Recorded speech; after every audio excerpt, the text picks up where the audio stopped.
in the field you're working in, functional medicine, how does epigenetics help you? It's the foundation, right? It changed the way I practiced the medicine I was doing. It's like, I call it this, it's like before you'd go hunting and shoot with the lights off. And now we shoot with the light on so we can aim better.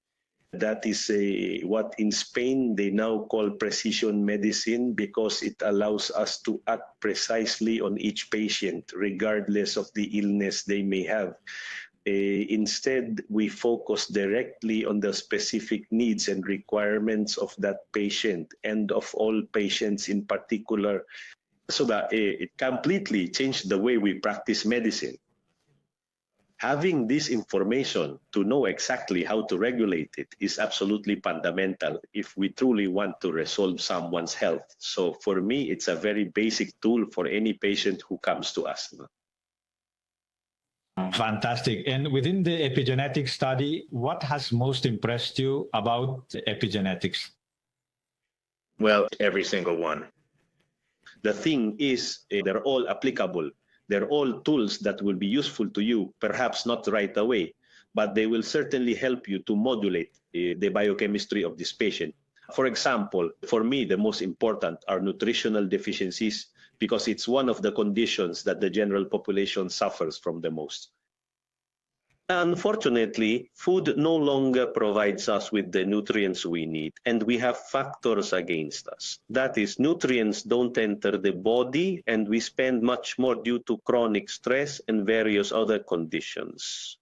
So that chronic nutritional deficiency eventually leads to certain biochemical processes being altered, and that translates into symptoms or diseases. So nutritional deficiencies, for me, are one of the fundamental bases of this examination. Secondly, a guide that I find truly spectacular is the support systems, because sometimes you have symptoms in a patient and, well, you just don't know where to begin. But if you have a guide on which systems you have to direct your efforts to modulate that response, and above all, which one to start with, or which one needs the most regulation, even if the patient doesn't feel symptoms in that area, that's also fundamental. Yeah, also important, doctor, the emotional aspect. The emotional side is the same, is also the basis of everything, right? It's the main trigger for imbalances too. So if we don't regulate stress, well, there's not much that we can really do for someone, is there? Absolutely. And as a healthcare professional, doctor, how would you recommend epigenetic technology to other professionals? No, how would you encourage them to use such techniques? What benefits does it offer? Do you see its direct benefits, and would you tell your colleagues? Well, everything really depends on what you want to do.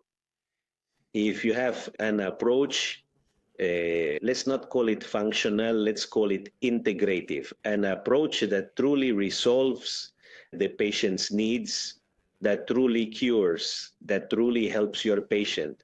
You need tools that allow you to deeply regulate that patient's health.